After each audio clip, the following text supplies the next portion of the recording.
Space 8 this week announced the release of the new ranks of Captain. And I think we were all prepared for this. And we all knew it was not going to be an easy climb. We knew it was going to be something quite extortionate. So, looking at the current ranks. So, in terms of Corporal, it is 5,000 shards for Corporal. For Sergeant, it's 15,000. So I was expecting 25,000 for the next Captain rank. And SpaceSafe announced it would actually be 30k shards. Now, to give you an idea, we've just had the Dino Gate bundles, where they give a ridiculous amount of crystals out for next to nothing. And to give you an idea on them, I've still only got 26,000 shards of sludge. So they would basically need to do a Dino Gate bundle for every bot in the game for me to personally get any bot to Captain. And so, as soon as it sort of announced this, my initial response was, well, that's me not bothering with it. Now, if they brought this Captain rank out and it gave me something substantial, I might consider trying to chase it long term. And I did a video a while back saying that, when they do bring these ranks out, they need to add something more. 5% DPS and HP is not going to cut it. So when you add all this up, you're talking 60,000 character shards, and my god, that is a lot. That is a lot, guys. And it gives you 15% HP and DPS. It's nothing. That 15% HP and DPS is not going to do much for your war team. It's going to help, but not much. And for the investment that takes is absolutely ridiculous. I sort of started thinking back about other things Space Up have released in the past and how it's so disjointed from low, mid, and even high level players. I would consider myself quite high. Not the highest, I'm not the biggest spender in the game, but quite high. I spend enough on the game to be a decent player. And I think this Captain rank is well out of my grasp. I think Sergeant is within my grasp quite easily, I think. But I think Captain is way out. And so you've got to think it's maybe aimed at quite not a lot of people in the game. Quite a small percentage. But we're only up to Captain. We've still got more ranks to come. What's it going to be for the next rank? 50,000? 100,000? Is kind of ridiculous. And SpaceX announced, oh, don't worry, guys. We're going to be bringing out some skips in the Cyber Pass. In events, maybe. So, they've done that in the 50k event for the Titan. They brought out a skip for each rank.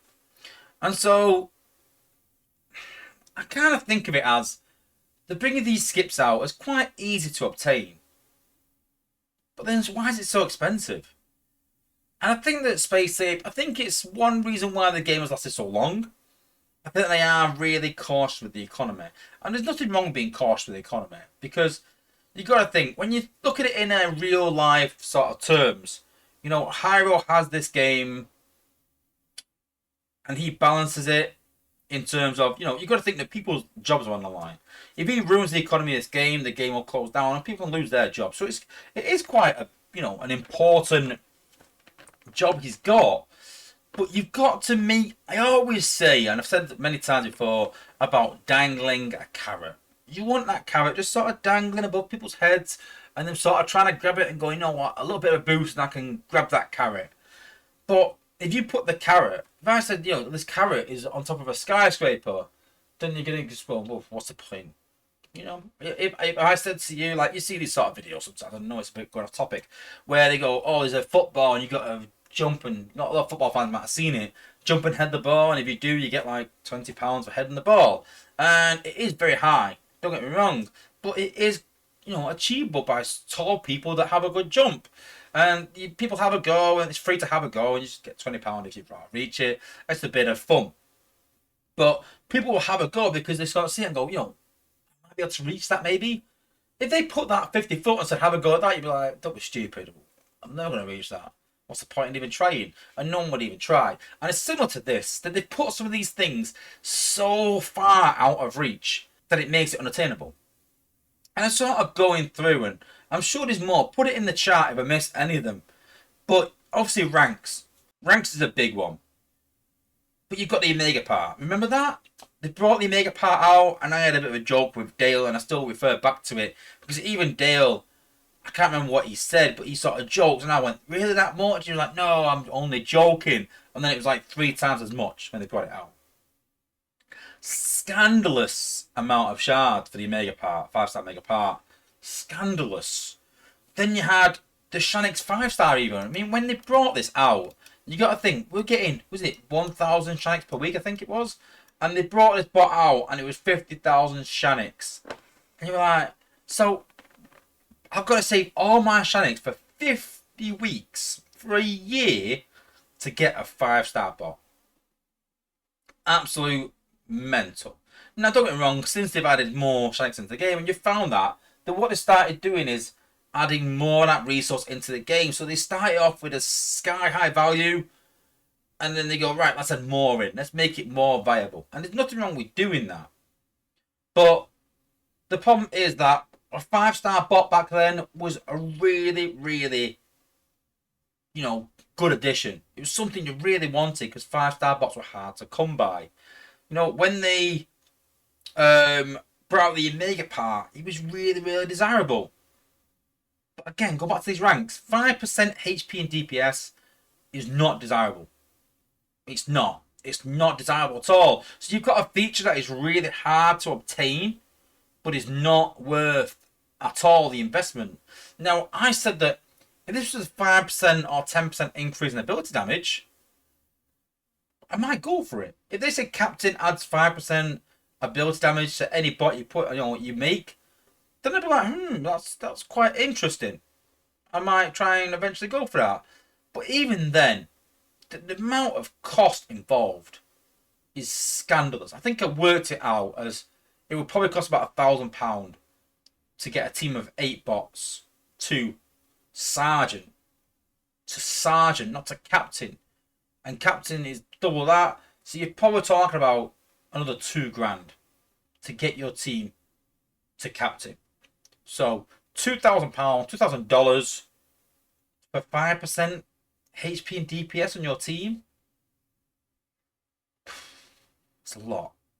And again, going back to other things. So looking at even the Titan event, and we're talking about,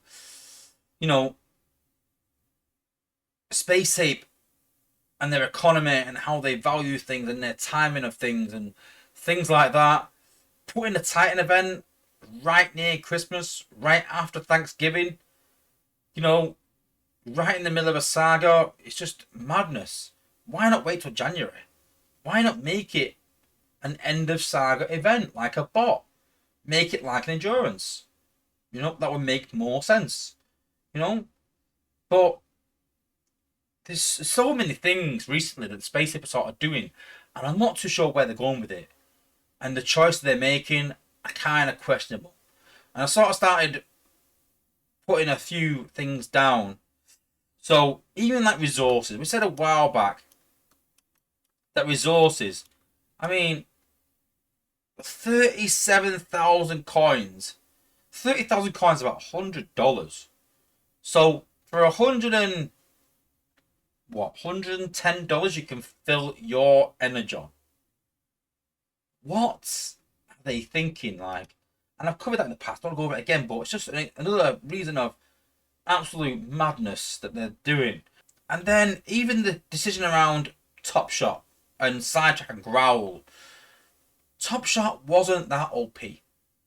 I didn't look at Top Shot and think, oh my god, Top Shot is the most powerful bot in the game and he is killing bases on his own.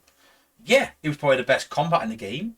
But honestly, I think, would you look back now and think Top Shot was much more powerful than Nightstick? I'd probably think on par, if I'm honest with you. I think personally, that Top Shot wasn't doing as he should, maybe they envisaged, but he was doing more, and they were happy because people chased him. But then when they were bringing out Nightstick, they thought, hang on a minute, this bot is doing this, add on to Acid, and the way we want to go with things, that's going to be crazy. And then they thought, yeah, we need to change this. I'm not having for 1 minute that they never realised Top Shot was doing that. I think that they realised he was doing that, and then when they got into the whole fire and acid thing, they thought, yeah, we need to address this. But they left it too late. Then you got the sidetrack and growl thing. And again, so they've come in the chat and said basically we had two options. Because I think they didn't like the fact we were doing thunder drops. Now, the answer to that is that, let's be honest, when you drop a bot on the launchpad, the minion should drop at the start. What was happening was you would drop a bot on the launchpad, you would send it across the map, and it would separate from the bot after about 5 seconds, something like that. And so the problem wasn't that you could drop a bot anywhere. The problem was the bot was dropping late, and so you could drop a bot on the launchpad, send it to the back, and then Sidetrack and Growl would drop near the HQ. People dropping killing the HQ, especially in events. And so the fix for that is that the combat gets dropped as soon as the bot hits the launchpad. That should have been the fix. But instead, what they did was they decided to change Sidetrack and Growl. Now they said the two options were to nerf him, to reduce the damage. But that's a bit unfair because he was balanced that way and we found really good use for him. And they said that they didn't want to do that because they didn't want to ruin people's investment, which I'm all for. Bravo. But they said the other alternative is that he won't target the HQ. And it's a bit madness, really, because to not target the HQ, and people have shown instances of Sidetrack and Growl just walking off in the HQ the other side of the map because they'll target whatever defense is left. They've shown instances of him getting to the HQ and just stop him. And it's just madness. Like, really is. Like, I find that most of the time there's a simple solution. And because that solution is too hard in terms of programming, or they don't have the time, like with most things, they choose a less desirable way of stopping it, or a sort of, I don't want to sort of swear, but half-assed way of doing it. And I just don't understand what they're trying to do with the game. And I sort of went in the chat earlier, in the playtest chat, and I said the two problems with this game is having things out of reach of reasonable spenders. There are people that are willing to spend a decent amount of money on this game if things are in reach. And they alienate them all the time by making them out of reach by 99% of people. And the other thing is bugs. We can look at Titans. Not very good, if we're honest. The Titan tech tree. Not very good. Complicates things a lot. When we look at Alliance HQ, not very good addition. So they're pumping money into these development of these new things and it not being very relevant. And so I really do hope they can come up with something refreshing. As I said many times, some refreshing events, refreshing in wars, fresh new content, new cores, just fresh stuff. Let's not recycle old materials of combiners and titans. Let's find some new exciting content. Make it achievable. Yes, of course, with a cost, we need to keep the game running, but make it achievable, make it relevant. Not a 5% increase for a captain rank that's going to cost you $2,000.